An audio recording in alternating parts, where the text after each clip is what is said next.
Hello, Covenant Warriors. I'm back again with another message from the Lord regarding your spouse and how to pray for your spouse's enemies. Specifically, how to pray for your spouse to have victory over their enemies.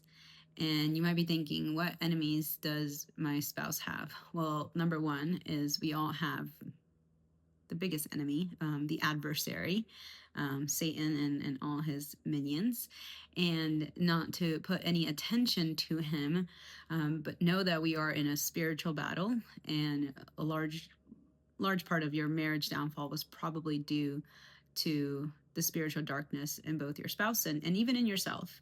So we have an enemy, and we don't want to be blind to that. But then your spouse may also have other people in their lives, in their life, that the enemy could be using to wreak havoc, to bring torment, to bring fear. And especially when you're entering the season of restoration, and or you're already in it, and you're just waiting for the promise to be manifest, for your spouse to be finally home and so forth, that it is important to begin to intercede for your spouse again, and praying for God to deal with all the wickedness that is lingering in their life, whether it was self-induced or not.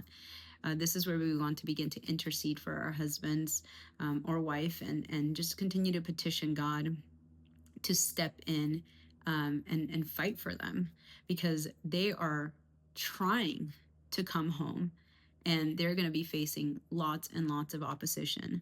I can share from just my personal story that, when my husband was coming home, we had a lot of court issues that we had to deal with because of the other person and the children.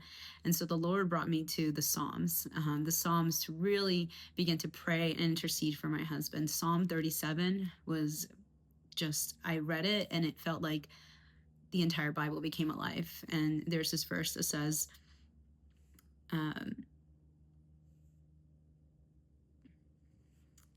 the wicked lie in wait for the righteous, intent on putting them to death. But the Lord will not leave them in the power of the wicked, or let them be condemned when brought to trial. And reading that gave me so much courage and so much hope for what my husband was going to go up against. And I could cover him in prayer as he was going into trial, as he was going into the court systems, because the courts were not seeing what was actually happening. And he even brought me to Psalm 43 that says, vindicate me, my God, and plead my cause against an unfaithful nation. The system was failing my husband, and they were being very biased and unfair to the situation. And so I began to intercede and to pray for the judge to grant my husband favor, and to be able to see the situation for what it truly was, not what it was being played out to be, because there were accusations and lies and slander that was being thrown around as he was trying to leave. And so this is a different type of warfare, in my opinion, that you step into as your spouse is coming home, because now you are praying, you are declaring, you are asking God to fight for you and to truly break them free from the snare that they've been in, from the pit that was dug for them. And you're really trying to pull them out of there through prayer. And that's really all you can do in that season, is allowing God to work in that, because in some ways that is also part of their judgment, right? They got themselves into this mess. And so God will get them out. He will rescue them. He will deliver them. You read through the Psalms that he will do this. But sometimes they face a lot of oppositions. And if our spouses are not as close to God and haven't experienced the grace of God and the mercy of God through these battles, then sometimes it's harder for them to pray for themselves. So that's why we step in and we intercede for them. So Psalm 37 was a really good Really good psalm. And I started praying Psalm 35 again. So contend, Lord, with those who contend against my husband, fight against those who fight against my husband. And I was pleading for God to fight for my husband, to fight for my husband, to fight against all the false accusations and the hostile opposition that was happening. And when you begin to see that, when you begin to see God move, and you begin to pray and intercede for your spouse from a place of victory, whereas they may not be experiencing that victory in their heart, in their soul, in their spirit quite yet. So you can be that person for them to really strengthen their spirit, man, as they're walking through these things.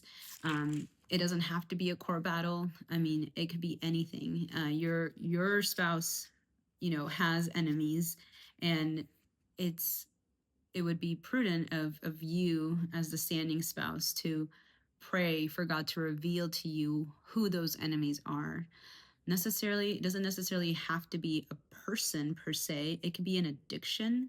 It could be, a substance. It could be whatever's happening with them at work.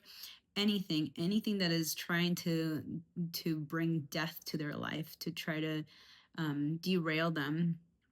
And so that's my encouragement for those of you who you see your spouse coming home, but it is a battle. It is a fight. And your job is to intercede. The warfare now is not against your spouse, but it's against those who are in opposition of him.